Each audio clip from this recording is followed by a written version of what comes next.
La question que ça pose derrière, c'est sur l'univers du jeu vidéo en général. Il y a 6 ans, il y avait eu un grand mouvement, choc, je ne sais pas trop comment le décrire, autour du Gamergate, qui, pour la faire court, était une espèce de déferlement d'harcèlement sexiste suite à une histoire entre une développeuse et un journaliste jeu vidéo. Bref, tout ça avait mis sur la table un problème assez flagrant de sexisme assez débridé dans l'univers du jeu vidéo. On aurait pu croire que en 6 ans, il y avait eu du progrès de fait, vu les évolutions notamment de la société autour. Finalement, ce dont on se rend compte avec une affaire comme Ubisoft, sans en faire un symbole plus que ce qu'elle n'est, c'est que ce travail-là n'a pas été fait. Ce travail-là n'a pas été fait. Il n'y a pas eu on va pas dire qu'il n'y a pas eu d'enseignement. Il y a eu un impact du Gamergate.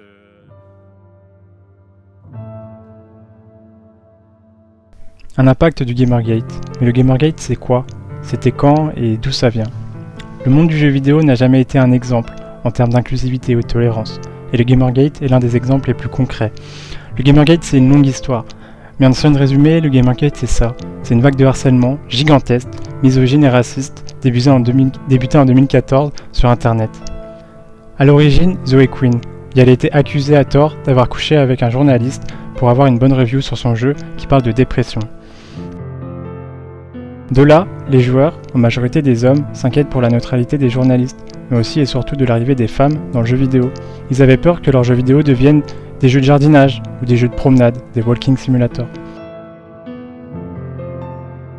Et dans ce Gamergate, il y a eu beaucoup de choses, des menaces de mort à répétition, du doxing, c'est-à-dire des adresses révélées, et une véritable haine qui s'est construite contre les femmes qui voulaient bouger un peu les lignes. À la star d'Anita Sarkeesian, une vidéoblogueuse féministe. Anita Sarkeesian, ce qu'elle voulait faire, et ce qu'elle a pu faire finalement, c'est étudier le média jeu vidéo sur le prisme du genre, un champ de recherche pas si nouveau que ça, qui prend la place depuis les années 1990 et les travaux d'Edith Butler ou d'Erwin Connell. Dans ce champ de recherche pluridisciplinaire, on étudie le rapport entre les genres, et notamment dans les médias tels que les jeux vidéo ou le cinéma. Dans le jeu vidéo, il y a eu rapidement des levées de boucliers. Ça a coincé. Anita Sarkeesian, elle aussi, a reçu beaucoup d'insultes, de menaces de mort par des internautes.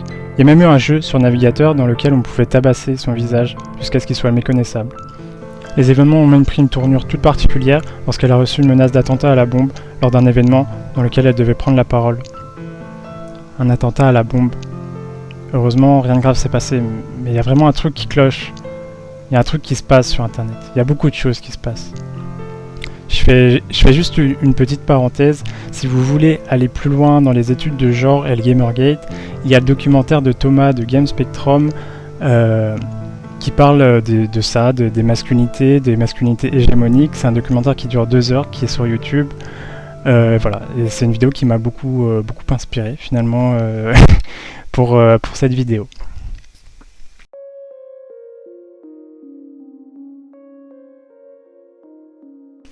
Internet. Il se passe beaucoup de choses sur Internet. Plein de belles choses, et des moins bonnes. Il y a des espaces sur Internet qui sont plus libertaires que d'autres. C'est le cas de 4chan, de Reddit, ou de Infinite-chan. Dans le cas du Gamergate, il est né de 4chan. Sous ses allures de site très moche, faut le dire, 4chan est très actif. Il a été créé en 2003, la même année de Facebook, par un certain Moot. Aujourd'hui, il comptabilise près de 1,8 milliard de posts depuis sa création. C'est beaucoup. Certes, c'est pas autant que Twitter, Facebook, mais il y a quand même beaucoup d'activités. Il se passe beaucoup de choses. Ces sites, ils ont des particularités. Une des plus grosses particularités, c'est que sur 4chan, par exemple, on est un anom, on est un chiffre, on est anonyme. C'est d'ailleurs de là qu'est né le mouvement des Anonymous, le groupe de hackers qu'on connaît tous.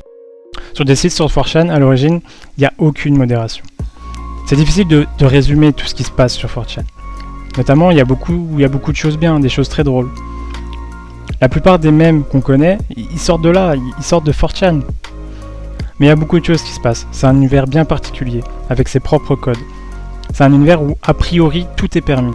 Sur certaines des pages 4chan, par exemple, on peut facilement y trouver des symboles nazis ou des choses comme ça. Il y a beaucoup de scandales qui ont émergé de 4chan, des meurtres directement annoncés sur le site, ou même des annonces de tueries, comme ici. Comme cette tuerie aux États-Unis, où l'auteur a annoncé la veille de son acte ce qu'il allait faire.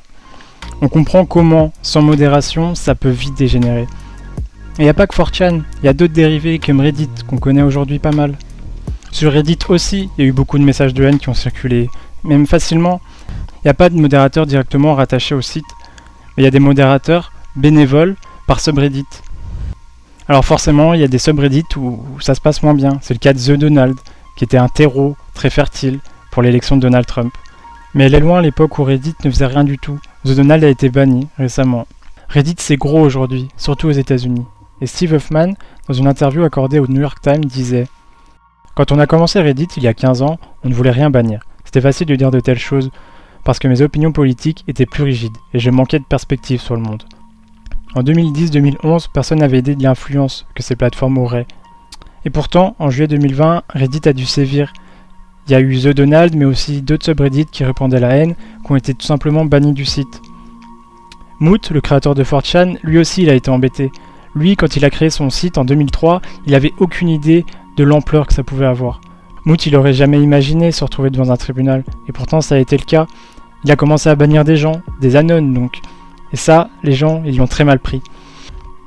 Les gens mécontents, ils ont migré sur InfinityChan par exemple, un successeur de 4chan, encore plus libertaire.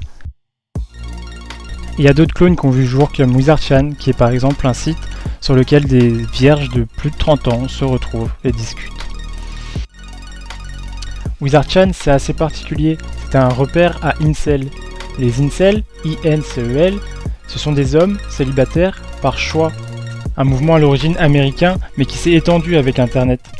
Souvent, dans le discours de ces célibataires, on retrouve la haine des femmes, qui sont, si on les écoute, la source de tous leurs problèmes. Ces forums, ils rassemblent beaucoup de joueurs, c'est pour ça que j'en parle aujourd'hui. Il y a des cercles de personnes haineuses qui se construisent dans cette sphère si particulière, au code bien particulier. Il y a des jeunes qui sont parfois très influençables, qui vont, par exemple, finir par organiser des harcèlements, comme le Gamergate. Aux États-Unis, par exemple, il y a beaucoup d'articles qui ont détaillé et montré les liens entre le Gamergate et l'élection de Donald Trump, en passant par ce qu'on appelle l'alt-right. L'alt-right, c'est une extrême droite dite alternative, qui passe par des canaux différents, dont ces forums. Lors de l'élection de 2016, des proches de Donald Trump se sont servis de ces canaux pour recruter des personnes. Ils ont compris la force de ces canaux, ils ont compris comment la rage de ces joueurs pouvait être transformée avec des idéologies d'extrême droite. Je vais pas m'étendre plus que ça sur l'alt-right, je suis pas très doué en politique, mais sachez qu'il y a des informations, il y a des choses très détaillées qui montrent les liens entre l'alt-right, le Gamergate et l'élection de Donald Trump.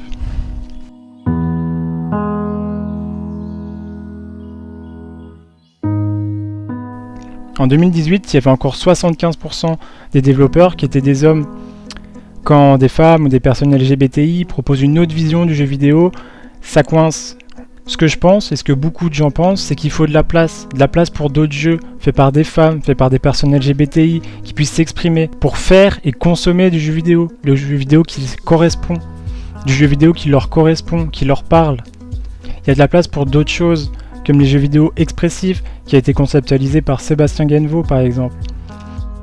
Ou alors les queer games, des jeux vidéo faits par les personnes LGBTI. C'est pas un type de jeu les queer games, c'est des personnes qui ont la possibilité de faire du jeu vidéo avec des codes qui leur parlent pour parler à d'autres personnes. Le but c'est que le jeu vidéo parle à tout le monde, que tout le monde puisse en faire. Dans ce qui gravite autour des œuvres vidéoludiques, il y a par exemple l'e-sport, et sur l'e-sport, il y a encore des problèmes. Récemment, sur la scène compétitive de Smash Bros, il y a une joueuse de 15 ans qui a battu un champion de Smash Bros. Mais après avoir été cyberharcelée sur Twitter, elle a décidé d'arrêter la scène compétitive. On l'a démoralisée, on lui a dit que c'était de la chance. On l'a écartée de cette scène compétitive parce que c'était une fille et que les gens trouvaient qu'elle avait pas sa place, qu'elle avait juste de la chance, qu'elle savait pas jouer. Aujourd'hui, sur les jeux en ligne, quand t'es une fille, c'est pas si simple. Tu mets ton micro, tu parles, tu veux jouer au jeu, et là, il y a un mec qui te dit que ta place est dans la cuisine, qui voudrait bien que tu lui fasses un sandwich. Des exemples parmi tant d'autres de la toxicité qu'il peut y avoir sur ce genre de jeu. Sur Twitch, par exemple, la plateforme de streaming, il y a des femmes, il y a des streameuses. Récemment, les streamers et les streameuses sur Twitch, ils se sont mis à Among Us, un jeu très populaire. Les streamers et les streameuses, ils jouent ensemble, et en général, ça se passe bien. Mais quand t'es une streameuse, ça peut se passer mal. Comme l'explique Nathalie, qui a été victime de cyberharcèlement après une partie avec des streamers influents.